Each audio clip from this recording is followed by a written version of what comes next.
JHK here for Fight Night Picks, and join me right now is UFC featherweight Juicy J, Julian Erosa. Juicy J, what's going on, man? Hey, how's it going, brother? Thanks for having me on. No doubt, man. Man, you've been so impressive, dude, in your last two fights. I know you're on a 3-fight winning streak, but your last two have been incredible. You know, a lot of people get motivation from you. Who do you get your motivation from? Who do you get inspiration from yourself? Honestly, it's just kind of the people around me. I try to surround myself with people that are, got the same mindset, same goals, and not necessarily other fighters. It doesn't have to be. It could be other people with just the same mindset that's always willing to better themselves and be competitive with yourself. You know, everybody becomes so competitive and infatuated with going against another guy, but I think the only way to really make yourself better is to compete with yourself. And so that's something I try to do every single day. I try to impress myself every day. It's easy. It's easy to be like, okay, well, that day I did pretty good against that kid, and then the next day do even better against him. But it's like you don't know what that guy's going through, what he's got going on. You know, he could be doing different practices. He could be showing up more tired than you, less calories because maybe he's getting his weight low or something. So it's hard to really compete with other guys in the gym and take that data into consideration because you really don't know what some of these guys are doing. So for me, instead of competing with other guys like I used to, I always had that mentality. If I got to be better than these guys in the gym that way and go out and be better than these guys in the cage. But, I think being more competitive with myself has made big strides for myself. Oh, so you're saying like in the past, you competed against other people so much to the point where it hindered you in your development. Yeah, I think even if you can't beat yourself, how are you going to beat another guy? I think in the gym it's easy. I've always had one of those gas tanks that kind of I can keep going, and I'm kind of known for that in the gym as well. That my cardio is always top shape. So just because I can out cardio people in the gym doesn't mean I'm going to do that in a fight. So uh, and so I always want to push myself, and it's easy to take these breaks. If I'm sparring another guy and he's getting tired, I can kind of pull off the gas pedal and just kind of cruise that round. Um, but if I'm competitive with myself, I'm not going to do that. I'm going to keep pushing and make myself more tired and see if I can push past that envelope and maybe put myself in a bad position so I can work harder to get out of it instead of just kind of coasting because I know my cardio is going to be there. So for me, I feel like it kind of pushes you more to that limit of where you can kind of break through if you just compete with yourself versus competing with other people. Yeah, I love that, man. I love getting inside the head of fighters, man, and seeing their mentality. It's always shows like a different side. We only see you guys in the cage, so we only see you guys smashing each other. So usually we don't get to see the struggles ahead of it, and it's great to hear that from you. And ahead of the fight, ahead of Tristan Connelly's fight, he mentioned you, and like how the rounds with you were incredible. Like he said that when after you guys were done grappling, it was just like a lake of sweat Yep. just everywhere. So, when you saw him perform, and he cut down to featherweight, I believe, in his last fight, right? What did you think about what transpired with him? Connolly is one of those guys just like me. He's one of the dudes that just keeps pushing. I you, when I first sparred him in the gym, I knew he was going to be one of those guys and one of those good partners for myself because he's one of those guys that you could punch him in the face 100 times, but he's still going to be there. And I think similar to how I was when I fought Sean Woodson a couple of fights back. A lot of people might have had that fight maybe 2-0 for going to that third round, but it was my ability to kind of keep the pressure going regardless if even if I was winning or losing that fight at that point, just keep the pace going and end up finishing him. And I think if I would have tried taking him down and choking him out in the first round, it probably wouldn't have been there. But the fact that I was there for 3 rounds and ended up getting him down when he was a little more tired, I think I was able to secure that win. But yeah, Tristan, man, he's always been a solid dude to train with. Yeah, and that's how it is, man. Me and him train, and wherever we're training in the gym is definitely going to be a slippery. You got to watch your step because me and him are both sweating bullets. Neither one of us want to give the other person an inch, and both of us want to win. And we're both pushing each other. And it's not about trying to beat each other. We have respect for each other, but we're just trying to push each other to become almost unstoppable. So and it's too bad that Tristan wasn't able to get the win his last fight. But I think with Tristan, it's going to be almost like myself. You kind of got to get warmed up in the back the first 2 rounds. You got to get those first 2 rounds out in the back and then come out like it's your third round because me and Tristan are the type of dudes that really bring it on. And a lot of us spar 5 rounds on Tuesdays and Thursdays. So, we're the type of dudes that are the guys that bring it heavy in the third, fourth, and fifth round. So we got to get our first 2 rounds in, and then the third, fourth, and fifth could be our fight. And I think maybe for Tristan's last fight, the first 2 rounds were just kind of that warm up.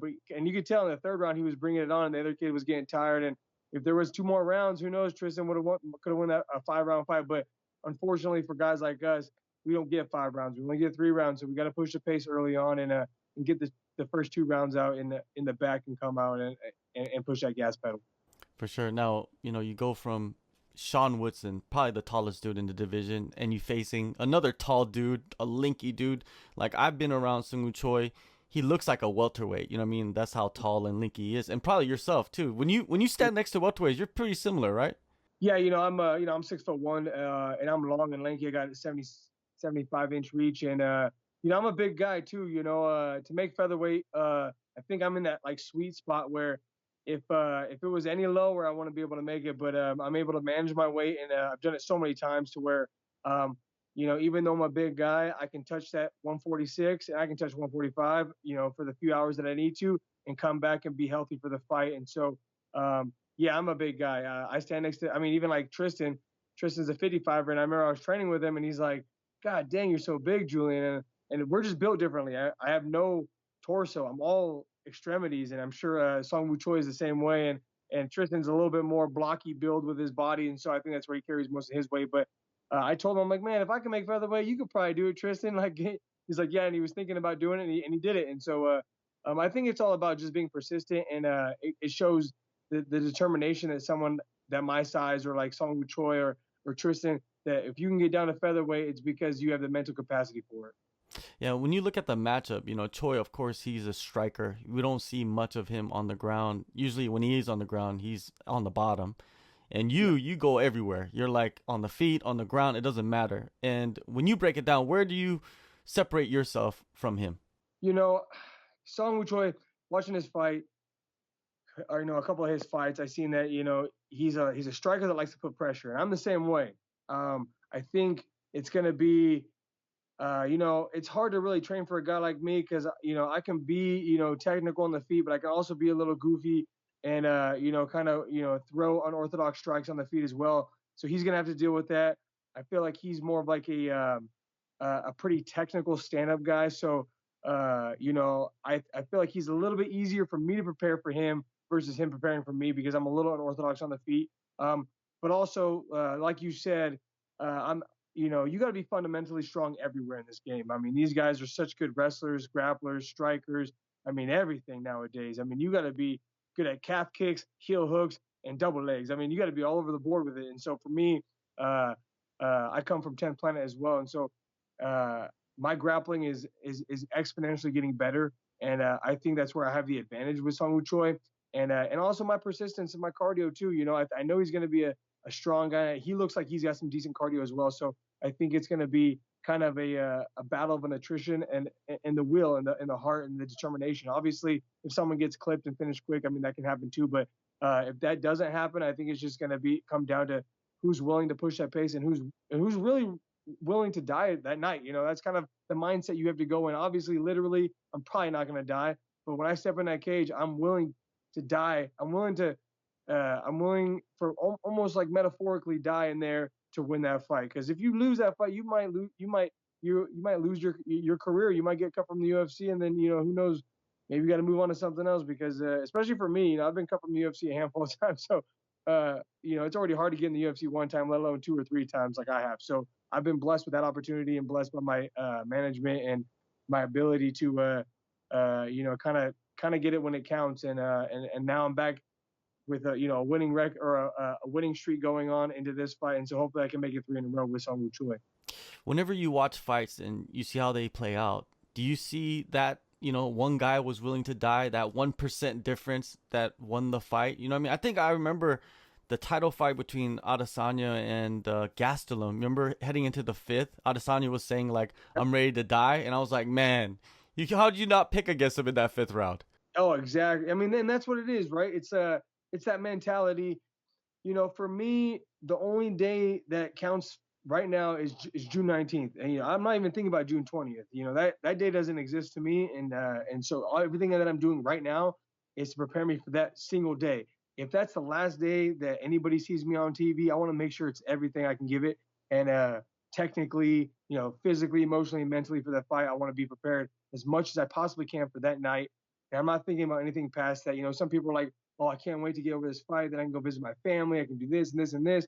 But for me, um, you know, that's the only thing I got on my mind is Seung Woo Choi and that night of the fight. Every night when I go to bed, I'm thinking about his face across from me and how I'm going to feel, and understand that I'm going to be nervous. I'm going to be standing across from him and get those jitters. But you gotta come to peace with that and understand that that's all part of it. And so when I get there, instead of feeling those nerves and kind of getting overwhelmed, I get those nerves and I feel comfortable with it because I know it's already going to happen. I've already seen it 100 times. So for me, when I see some of these guys fight, even like a good example is in PFL, Clay Collard versus Anthony Pettis. Those were two guys. I've trained with Clay Collard, and he's just like me. He's one of those guys, gritty. He's willing to. And I told a lot of people, Clay's going to be one of those guys. The whole entire fight, he's going to try to win that fight, 15 minutes straight. And I've seen Pettis break a couple of times in other fights in the UFC, and Pettis got it made. I've heard Pettis got businesses. I mean, that guy's probably making millions of dollars without fighting. So when you get comfortable like that, you can get a little bit like too relaxed and okay with losing.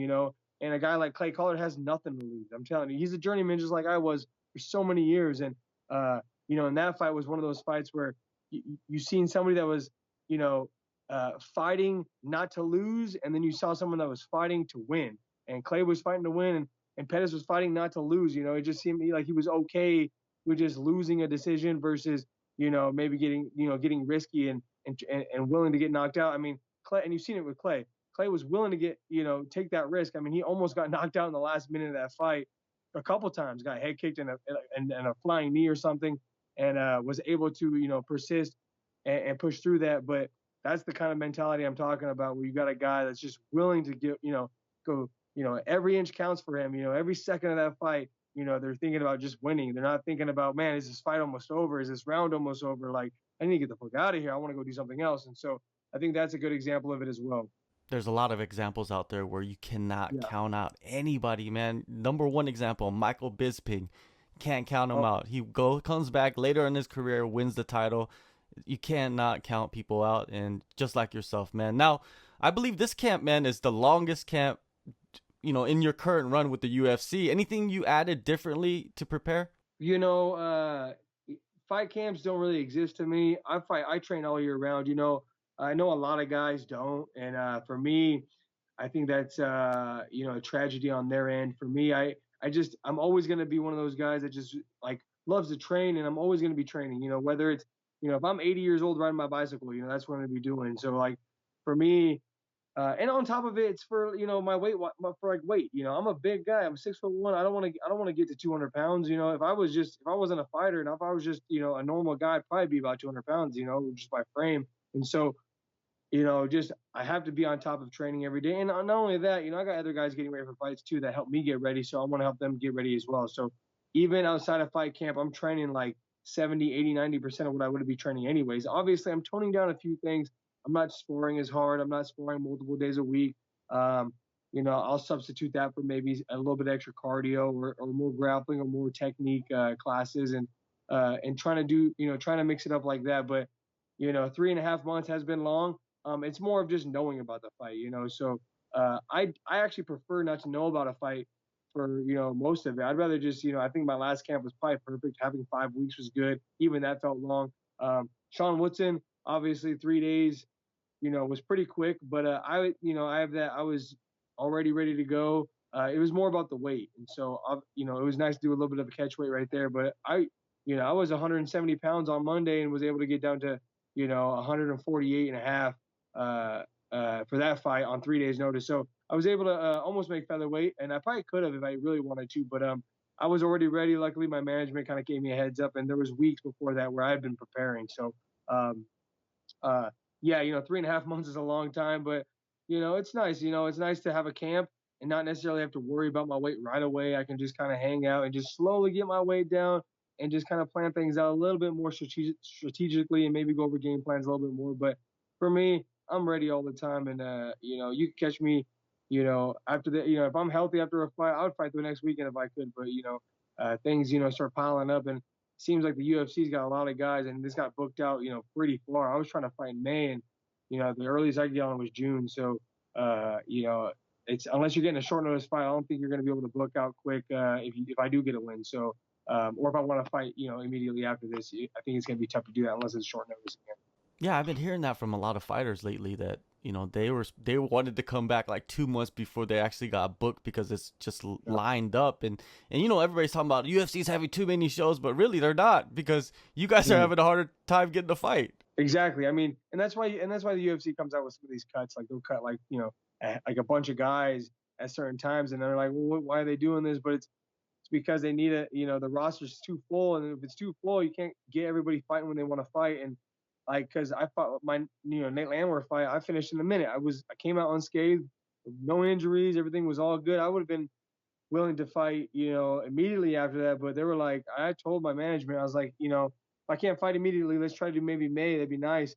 And then he's like, hey, I'm sorry, man, May's all booked up. I'm like, really, already? And he's like, yeah. And so he got me on June. I was like, that's cool. Beggars can't be choosers. And I'm just blessed enough to be back in the UFC where I feel like I belong, and be able to perform with these guys that I know I can beat. It's so tough to go from the UFC making a decent living to getting dropped, and having to have another job, maybe 2 jobs on the side, and trying to train on top of it, fighting regional shows, trying to build your way back up. And once a big organization has you and they cut you, it's really, really hard for them to want to get you back, unless you do something super impressive. So luckily for me, with the whole coronavirus and the shutdown, a lot of people were having issues coming over. And that's how, that's Sean Woodson was supposed to fight the Canadian kid, the monster. I can't remember his name right now off the top of my head, but he was having issues coming in. That's the only reason why I got the fight, And so I don't think, honestly, without the coronavirus and short notice fights like that, I don't think I would have been able to get back in the UFC. Yeah, blessing in disguise, man. So how do you see yourself getting that third straight? Oh man, obviously, people have game plans, but I never try to stick too hard to a game plan because you don't want to get in there and get frustrated because your game plan is not working. You want to be able to kind of to branch off and do whatever's going to work. But I think that I definitely can get a finish over Seung Woo Choi in the second or third round. I think the pressure that I have and my ability to kind of mix it up and just not go away in a fight. I'm never going to give up, and I'm never going to be letting somebody win. I'm always going to be pushing forward. So, he's going to have to turn me off. And if he doesn't turn me off, he's going to have a long night for him. And I think I can get a third round finish, kind of like I did over Sean Woodson. Third round finish. That's 3 in a row, 3 finishes. You knock off 3 prospects. Put you in a damn good position, man, for your next fight. Yep. That's what I'm looking for. So what are you looking for though? Because I believe if you get this one out, you probably fight once, maybe twice this year. Is that what you're looking at? Yeah, yeah. It's like they already booking out till September, so it's like, if I gotta get this fight over with and then go, and then try to figure out, when I can get a fight in before the year's up. But like I said, June 19th is the only day on my mind. I'm not worried about anything after that, because I think back in the day when I was thinking about that kind of thing, when I was thinking about what would happen after the fight, you kind of reason with yourself why it's okay to lose. If I lose this fight, it's all good. My family's still gonna love me. I still got my wife. I still got my dog. I still got my family's still gonna be cool. My teammates are gonna be cool with me. You start reasoning with yourself why it's gonna be okay if you do lose to come back to the gym and face everybody and face your family and your friends and for me, I think that makes people a little too comfortable in the cage, and I've done that myself. I reason with myself why it'd be okay to lose, to make myself not as nervous into the fight. But the little mental switch that I did give myself, and what I've noticed in the last 2 fights was I was going out there with no thought about what was happening next, just for that night and that moment, and to live in that moment and be willing to metaphorically die right then. So I think I'm not even really worried about who's next on the list. Right now, it's Seung Woo Choi and me for 15 minutes, and that's all I have on my mind. Yeah, it seems like you got the recipe for success. June 19th, man. We'll see, man. Yeah, man. It's working for you. June 19th, UFC Fight Night, Las Vegas. Basically your hometown. Let's get it in. Juicy J, thank you so much for the time, man. I'll be reaching out again. Yeah, I appreciate you for having me on, man. And yeah, it's always a pleasure for me.